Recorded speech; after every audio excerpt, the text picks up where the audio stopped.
May it be a light for you in dark places when all other lights go out. Alright guys, this is Devin from DCHL and in another video for uses for useless models.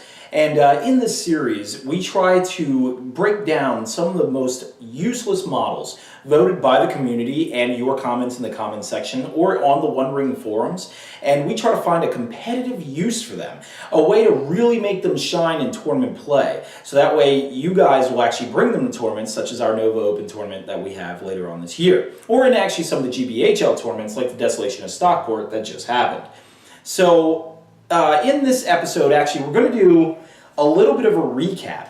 All right, so we discussed 3 models before, and we have reanalyzed them as we do on this channel through your comment section below. And we wanted to bring back up Fatty Bolger, Bilbo Baggins, and Theoden, King of Rohan. Now, these will be a quick little rewind, just to talk about things from discussions that we came up with for uses for these models. Now, along with that, we're going to get to today's episode, which is King Elessar, the Riders of the Dead, and the Clansmen of Lamedon. It's a little less than 5 this time because of the recap, but should be still enough, and it's a little bit of a fiefdom's day today. So getting right into it, we're going to start with Fatty Bolger. Someone actually mentioned something to me. I once, in episode 1, declared this model as useless. Now, at the time, we weren't talking about competitiveness. Thanks to Lord of the Brown Ring, we decided we're going to talk about competitive uses instead. So when I think about competitiveness for this model, we actually talk about something that one person in the comment section brought up, which was Fatty Bolger is a hero. Something kind of weird that I overlooked in the sense because heroes can be one-dropped, or at least the term is what it's called, when you have to alternate deployment between you and your opponent. You can use Fatty Bolger to see where your opponent's going to place first. He's a 5-point hero, nothing serious, that you can just drop on the field with no problems. And then your opponent has to drop a whole warband. You get to set up based on their deployment. So this is a great use for Fatty Bolger. He's overpriced for his stat line, yes. But the fact that he's a hero makes up for this, even despite the fact that he can't lead troops. So that is Fatty Bolger's competitive use. Next we have Bilbo Baggins. Now in my previous video, we actually declared this guy as useless. And the reason why was because we said that he has the new ring, the ring from the new Hobbit rulebook. Now, I said that if he had had the old ring, we could make it worth it. However, the user Rogue General Hunter actually brought up that Bilbo does have the old ring. See, Frodo has a section in his rules that pretty much talk about the ring itself, like what it does. Now, a lot of people are like, well, are you sure it doesn't take the new rules? Well, yes, I am sure because it's in his profile. The same way Sauron's ring, you wouldn't make that take the new rules. No, because it's in his profile what the ring does for him. All right, whereas others say, see main rulebook for details. Now, I looked over it briefly, but I found out that Bilbo's doesn't say, see main rulebook for details. Instead, it actually says, see page 45. Yes, right there on page 51 of the source books, it says, see page 45 for his rules. Page 45 is Frodo's rules. If we look at Isildur, it says see main rulebook. If we look at anybody else, it says see main rulebook. This is the difference that made Bilbo now competitive. Because he doesn't have the new ring, he has the old one where he can phase through models. So if you want a bigger discussion on what that actually means for the game, you can look in our old video, which is the one just before this one, in the link in the description below, for uses for useless models on Frodo. Frodo also we talked about because he has the older ring. So with that, Bilbo Baggins, you should just use everything I talked about with Frodo, plus add on the fact he can lead the Wanderers of the Wild. So feel free in the discussion section below if you want to talk about some cool tricks for what that might mean for this character. So the last one we get into is actually Theoden, King of Rohan. And for this model, guys, he's tough. When I talked about this guy, he is outshined immensely by Erkenbrand, Theodred, just anybody else who's even around the same point cost, even Eomer, everybody. He's way outshined. If you were to just evaluate his profile, just point for usefulness, everything, he just can't make it. I mean, it's literally impossible to make this guy useful, except There is one person that kind of benefits from him, and that is Hamma. Now, if we evaluate Hamma, captain of Rohan, he really doesn't seem all that special. He's essentially a captain of Rohan, except a captain has one more point of fate, and a couple more options actually even. The difference is Hamma has basically the bodyguard ability, but for Theoden. Now, why is that special? Well, the fact is, no other hero in Rohan has the bodyguard ability, like at all. So, if we look at why people like Baragon of Gondor has bodyguard, alright? So you get this cheap hero that can auto-pass courage tests assuming your general is alive. Well, basically this is what Hamma is, but he just picks your hero for you. The thing about that is that he just auto-passes your tests. In an army where your courage isn't going to be that high, especially after Erkenbrand dies, and believe me, Erkenbrand will be a target throughout your entire match, you can't count on him being alive. So an easy way to keep your forces in line would be Hamma, where he is guarding Rohan King, Theoden, whom is almost as good as many of the other counterparts. I still would play Erkenbrand, I still would play everybody else, but the fact that he just is that free stand fast really, really helps quite a bit. So that is my big argument for how you can make Theoden competitive. You have to bring Hamma along with you in order for him to make any sense. Now, some of you might mention, and I guess I'll just bring it up casually, is the Elven Prince, what's his name, Haldr. He also benefits in one of his forms from Theoden. It's such a minor benefit, it's like a banner bonus, and he passes courage tests, but it only applies to him. It's not really all that worth it to just drag him along, unless you're really, and even thematically it feels a little weird. So we're just going to really mention Hamma here as the person who, and plus Hamma's cheaper for the same job. So I think Hamma is just a good option if you're trying to keep your forces in line in multiple different places. So that is a competitive use for Theoden. So now we got onto the topics for today. We're going to go into Aragorn, King Elessar. Now, the reason this guy is considered useless is because of his cost. I mean, right off the bat, he's more than almost any other hero, including a Zog, riding the White Warg. So, you got to really be able to justify those point costs. Now, a lot of people would mention the free might, but then you could just take Strider, who costs 100 points less, and has the free might ability as well. So we have to really evaluate, why would I want to pick King Elessar, all right, if that's what I want? Well, obviously, Andoril is a big key. Strider can take it, yes, I know.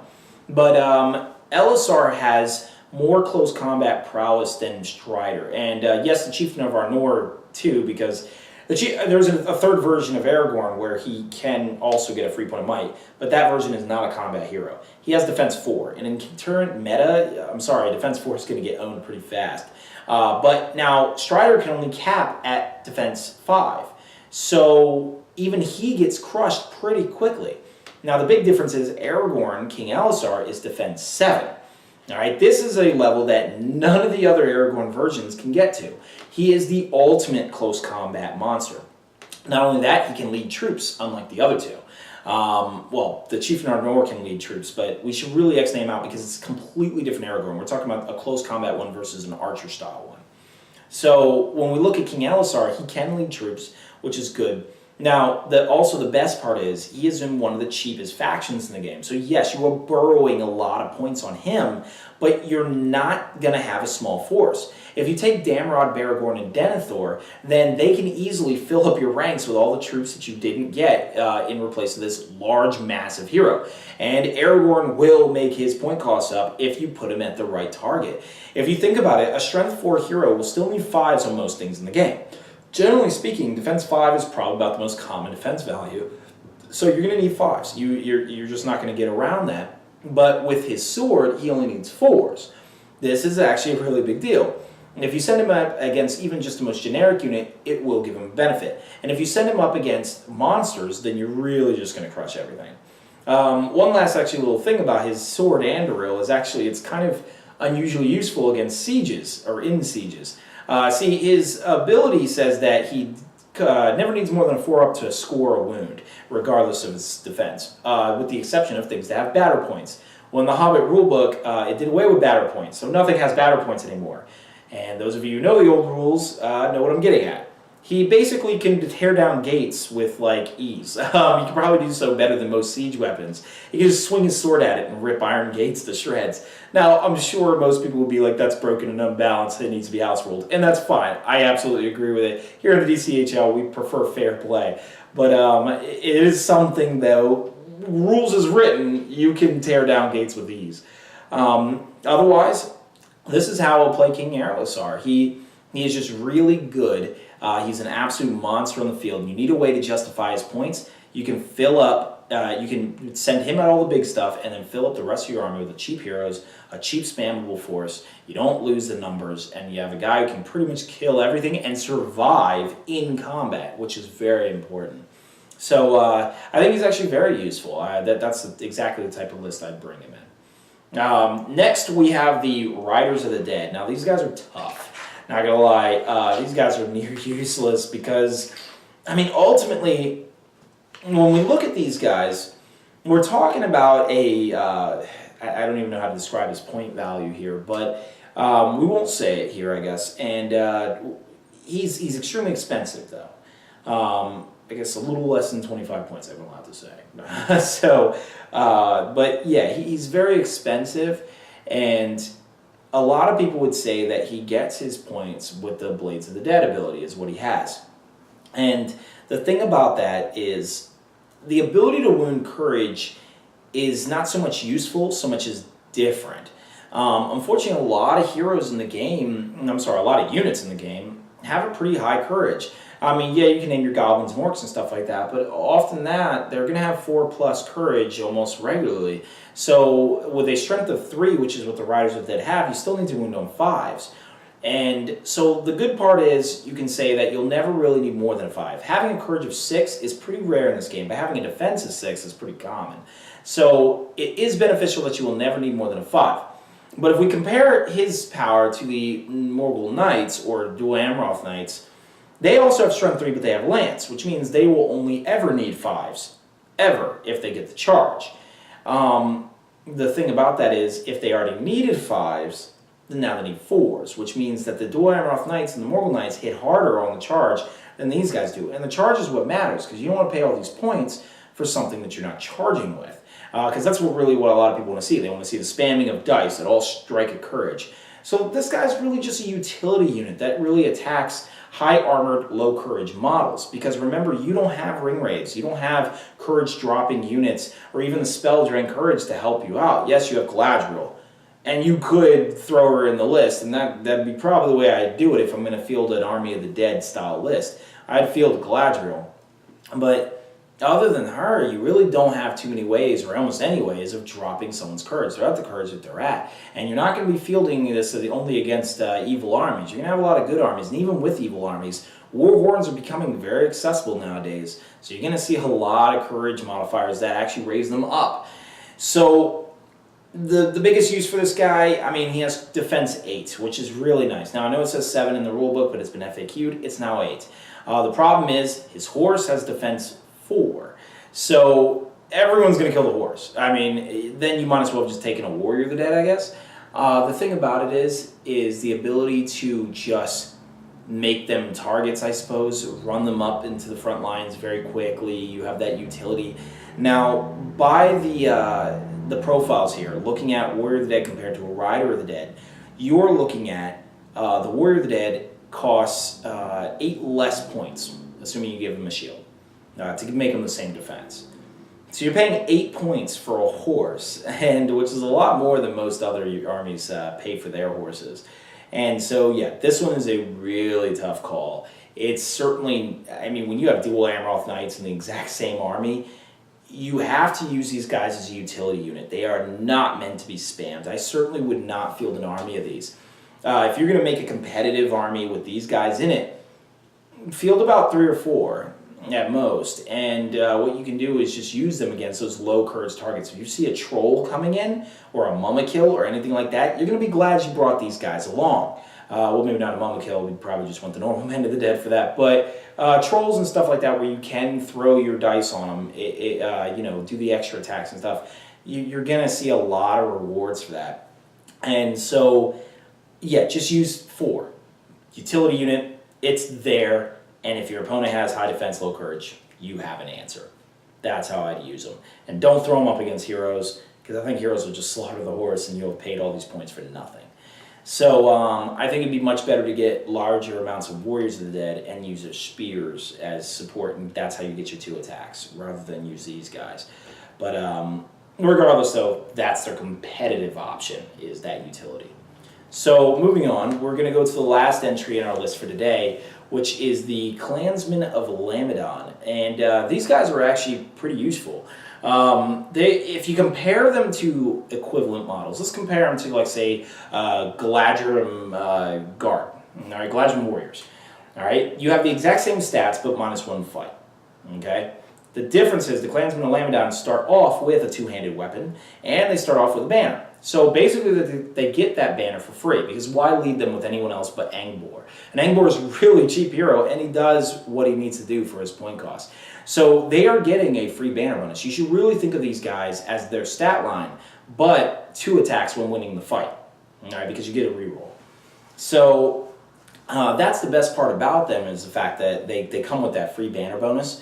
And I say free because these guys are really, really cheap. Like I said, the cost of the Galadrim Warrior base, even when we compare them to like Men of Gondor and stuff like that, their points are pretty worth it. Actually, we get 1 more fight value with these guys, and the Gondorian Warriors get 1 more defense. But these guys get like 2 more courage, which is huge. Charging terrifying models is not a problem. Being broken is not a problem with these guys. These guys are highly underpaying for what they get. Even if we think about all of that, you could say, all right, 2 more points of courage for the Lamedon. That justifies them being 1 point more than a base Warrior of Gondor. But then you still have the free banner. You have the 2-handed weapon.